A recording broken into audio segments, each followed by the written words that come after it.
தேனி மாவட்ட ஆட்சியராக ரஞ்சித் சிங் நியமனம் செய்யப்பட்டுள்ளார். கோவை மற்றும் தேனி மாவட்ட ஆட்சியர்கள் இடமாற்றம் செய்யப்பட்டனர். தேனி மாவட்ட ஆட்சியராக அவர் நியமனம் செய்யப்பட்டுள்ளார். 38 IAS அதிகாரிகள் இடமாற்றம் செய்யப்பட்டு கைத்தறித்துறை இயக்குநராக IAS அதிகாரி மகேஸ்வரி ரவிக்குமார் நியமனம் செய்யப்பட்டுள்ளார். கோவை மற்றும் தேனி மாவட்ட ஆட்சியர்கள் இடமாற்றம் செய்யப்பட்டுள்ளனர். கோவை மற்றும் தேனி மாவட்ட ஆட்சியர்கள் இடமாற்றம் செய்யப்பட்டுள்ளனர். கோவை மாவட்டத்தின் புதிய ஆட்சியராக பவன்குமார் நியமனம் செய்யப்பட்டுள்ளார். அண்மை செய்தியை திரையில் காணலாம். தேனி மாவட்ட ஆட்சியராக ரஞ்சித் சிங் நியமனம் செய்யப்பட்டுள்ளார். 38 IAS அதிகாரிகள் இடமாற்றம் செய்யப்பட்டதாக அண்மை செய்தியை நாம் திரையில் பார்த்தோம். கூட்டுறவுத்துறையில் இருந்த ராதாகிருஷ்ணன் தற்போது தமிழ்நாடு மின்வாரிய தலைவராக நியமனம் செய்யப்பட்டிருக்கிறார். 38 IAS அதிகாரிகளை இடமாற்றம் செய்து தமிழ்நாடு அரசு உத்தரவை வெளியிட்டிருக்கிறது. கைத்தறித்துறை இயக்குநராக IAS அதிகாரி மகேஸ்வரி ரவிக்குமார் நியமனம் செய்யப்பட்டுள்ளார். கோவை மற்றும் தேனி மாவட்ட ஆட்சியர்களும் இடமாற்றம் செய்யப்பட்டிருக்கிறார்கள். 38 IAS அதிகாரிகளை இடமாற்றம் செய்து தமிழக அரசு அறிக்கை வெளியிட்டுள்ளது. கோவை மாவட்ட புதிய ஆட்சியராக பவன்குமார் நியமனம் செய்யப்பட்டுள்ளார். தேனி மாவட்ட ஆட்சியராக ரஞ்சித் சிங் நியமனம் செய்யப்பட்டுள்ளார்.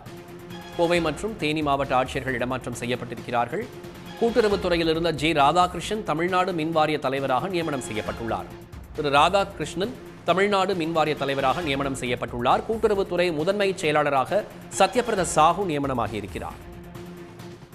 உயர்கல்வித்துறை செயலாளராக சமயமூர்த்தி நியமனம் செய்யப்பட்டுள்ளார். உயர்கல்வித்துறை செயலராக சமயமூர்த்தி நியமனம் செய்யப்பட்டுள்ளார். முக்கிய துறைகளின் செயலாளர்கள் இடமாற்றம் செய்யப்பட்டிருக்கிறார்கள். 38 IAS அதிகாரிகள் இடமாற்றம் செய்யப்பட்டிருக்கிறார்கள். தமிழக அரசு அதற்கான ஆணையை வெளியிட்டுள்ளது. 38 IAS அதிகாரிகள் இடமாற்றம் செய்யப்பட்டுள்ளனர்.